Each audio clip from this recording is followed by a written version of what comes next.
嗨，你好啊，我係阿珍姐啊，好開心啊，又喺度見到你哋啊！大家嚟睇一睇咧，嗱呢個咧就係食材啦，係新鮮嘅食材。嗱，你睇唔睇到啊？呢個就係海鮮類啦，呢啲就海鮮類啊，呢個就原裝食材，一定要新鮮啦。呢個肉類啊，啲肉類我哋要分析喎，肉類海鮮嘅時間要去掌握得好喎。1、2、3、4、5、6、7、8。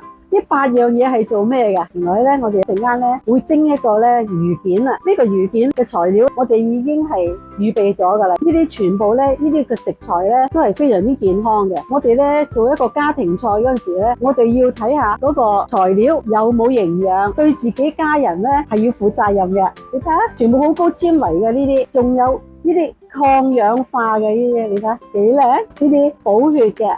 纖維好高，蛋白質好豐富。呢個係咩啊？係雞髀菇嚟嘅。呢個咧咁多材料咧都係做一味餸嘅咋。大家睇睇啊，睇唔睇到呢係咩嚟噶？啲豆豉醬啊，個豆豉醬我哋咧師傅係已經係調配過噶啦，唔係淨係豆豉噶。呢啲就係技術啦。呢個豆瓣醬，呢個豆瓣醬我哋都有調過噶，唔係就咁豆瓣醬。仲有呢個山茶醬，應該呢個係一個芝士醬。同埋呢個一個豉油，呢個芝士醬一陣間咧，我哋又做咗味餸喎。我哋做緊乜嘢，師傅？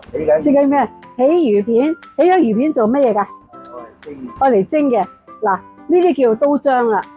嗱，呢啲叫刀章啦嚇。首先咧，你要了解咗咧嗰個魚咧係愛嚟點樣做嘅。如果佢愛嚟蒸，又應該係點樣切咧？嗰啲紋理都好重要嘅喎。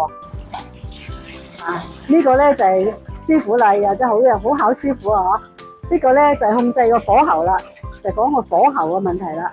嗱，好似係呢啲咁樣啦，係啊，咩萬用煲啊、光波爐啊呢啲啦，呢啲好用啊。不過咧，如果講鑊氣咧，就真係免問啦，真係五花八門嘅鑊啊！歡迎大家光臨南大門。